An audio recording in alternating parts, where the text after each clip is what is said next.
సంపన్నుడా స్తుతి గానాల వారసుడా దీవింతుడు నిత్యము నీ నీడలో ఆస్వాదింతుడు నీ ఆటల మకరందము దీవింతుడు నిత్యము నీ నీడలో ఆస్వాదింతుడు నీ ఆటల మకరందము సుఖాల సంపన్నుడా.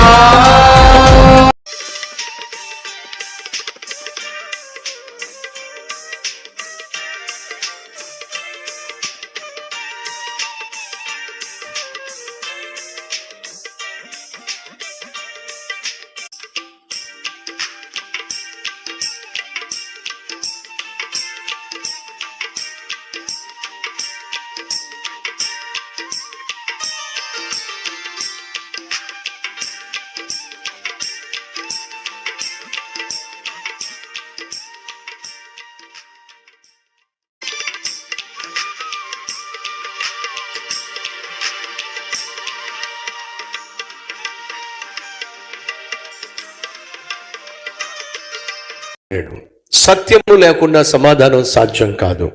సత్యము ప్రభు అయిన యేసుక్రీస్తు. ప్రభు అయిన యేసుక్రీస్తు లేకుండా ఏ మనిషికి సమాధానం సాధ్యం కాదు అనేది బైబిల్ యొక్క సారాంశం. ఆ సత్యము తెలియక దేవుని యొక్క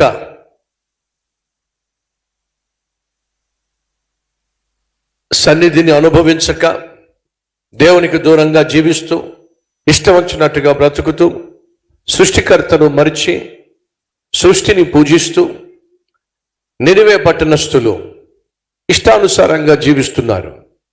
చెప్పా కదా, అషూరు సామ్రాజ్యానికి ఆనాడు నినివే పట్టణము క్యాపిటల్ సిటీగా ఉంది. ఆనాడు నినివే పట్టణము ప్రపంచంలోనే మహా గొప్ప పట్టణముగా పిలువబడింది. కాబట్టి ప్రపంచంలోనే మహా గొప్ప పట్టణంగా పిలువబడింది కనుక, వ్యాపార కేంద్రం గనుక, వ్యాపారవేత్తలు అక్కడికి వచ్చి వ్యాపారాలు చేసేవారు గనుక, బాగా డబ్బున్న వాళ్ళు అక్కడికి వచ్చేవాళ్ళు గనుక విపరీతంగా పాపం జరిగేది. వ్యభిచారము అనేది విచ్చలవిడిగా నినివే పట్టణంలో చోటు చేసుకుంటుంది. ఆ పట్టణంలో ఉన్నటువంటి వ్యభిచారము, ఆ పట్టణంలో జరుగుతున్న జారత్వము, ఆ పట్టణంలో జరుగుతున్న నరహత్యలు, ఆ పట్టణంలో జరుగుతున్న మోసాలు, ఆ పట్టణంలో జరుగుతున్నటువంటి చిల్లంగితనము అనగా చేతబడి, శుద్ర శక్తులు, చీకటి శక్తుల యొక్క ప్రభావం ఆ పట్టణంలో ప్రజలను సంపూర్తిగా లోపరుచుకోవడం జరిగింది. ఫలితంగా దేవుడు అంటే భయం లేకుండా, దేవుని పట్ల భక్తి లేకుండా, ఎవడు పడితే వాడు ఎలా పడితే అలా దేవుని పట్ల భయము భక్తి లేకుండా విచ్చలవిడిగా జీవిస్తున్న దినాలవి. అటువంటి సమయంలో దేవుడు మొదటిగా నహూము అనేటటువంటి ప్రవక్తను ఆ పట్టణాన్ని హెచ్చరించటానికి పంపించాడు.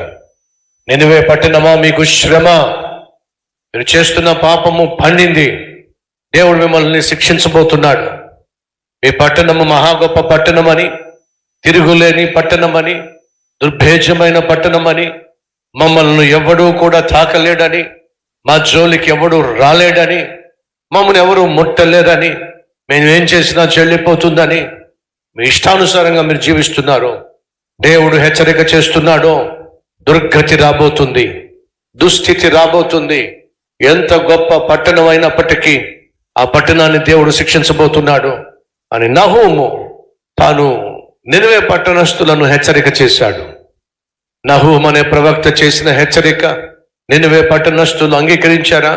లేదు. ఏం చేశారు? తిరస్కరించాడు.